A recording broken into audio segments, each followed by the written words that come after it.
Top quality और consistent performance के लिए सिर्फ सिल्वर पंप्स। टॉप क्वालिटी और कंसिस्टेंट परफॉर्मेंस के लिए सिर्फ सिल्वर पंप्स, नाम याद रखना।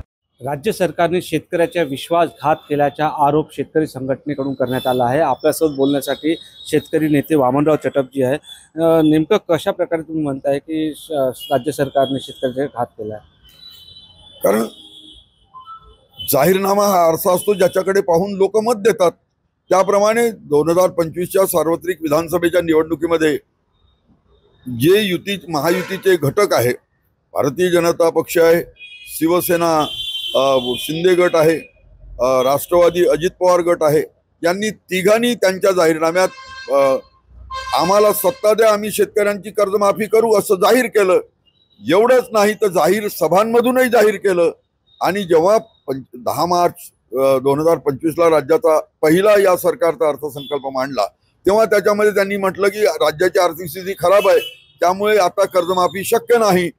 आणि म्हणून या भूमिकेचा बद्दल बोलताना मुख्यमंत्र्यांनी पब्लिक स्टेटमेंट केलं की अजित पवार साहेबांनी घेतलेली भूमिका ही राज्य सरकारची भूमिका आहे। पण आज परत राधाकृष्ण विखे पाटलांनी म्हटलं की बा ह्या शेतकऱ्यांची कर्जमाफी निवडणुकीनंतर सरकारमध्ये आल्यावर करू, हा आमचा जाहीरनामा आहे। जाहीरनामा म्हणजे वचननामा आहे। आणि त्यामुळे यांनी आम्हाला कर्जमाफीचं आश्वासन दिलं, शेतकऱ्यांनी भरभरून मतं टाकली आणि आता द्यायच्या वेळेला मात्र तेवढं सोडून म्हणायला लागले। म्हणून यांनी शेतकऱ्यांचा विश्वासघात केला, म्हणून आम्ही यांच्या या भूमिकेचा निषेध करतो। काय परिणाम होणार शेतकऱ्याच्या कर्जमाफी नाही? याचा परिणाम असा होणार आहे की आधीच शेतीत काही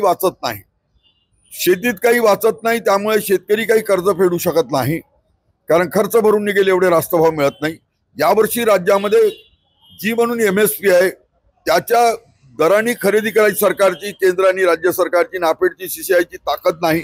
आणि त्यामुळे खुल्या बाजारातले कापसाचे भाव 400नी कमी आहे, सोयाबीनचे भाव 1000नी कमी आहे, तुरीचे भाव 800 850नी कमी आहे, चण्याचे भाव 700 800नी कमी आहे।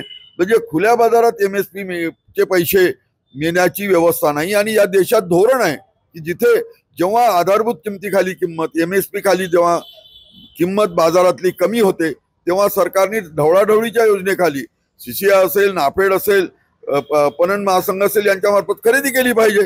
आणि ही सरकारची प्राईम जबाबदारी आहे का? आणि सरकार हे लोककल्याणकारी राज्य आहे, म्हणून सरकारने एवढ्या मोठ्या घटकावर हा अन्याय चालवला आहे, म्हणून आम्ही त्यांचा हा निषेध करतो। याचे दुष्परिणाम असे होणार आहे की मे पासून बी बियाणं खरेदी करणं, खत खरेदी करणं, त्यासाठी शेतकऱ्यांकडे पैसे राहणार नाही। म्हणून आधीच 12 वर्षात 47,000 शेतकऱ्यांनी आत्महत्या केल्या आहे। हे आत्महत्याचं सत्र आजही सतत सुरू आहे, त्यामुळे त्या आत्महत्या वाढायचा सगळ्यात मोठा धोका आहे। पुढची भूमिका काय असणार, काय आंदोलन?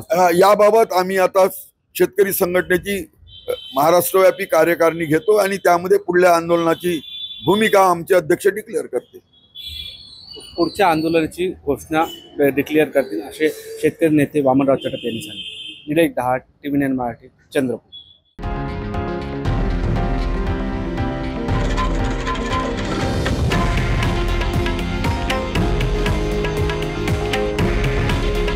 हे आहे देशातील नंबर 1 न्यूज नेटवर्क आणि आपण पाहत आहात TV9 मराठी।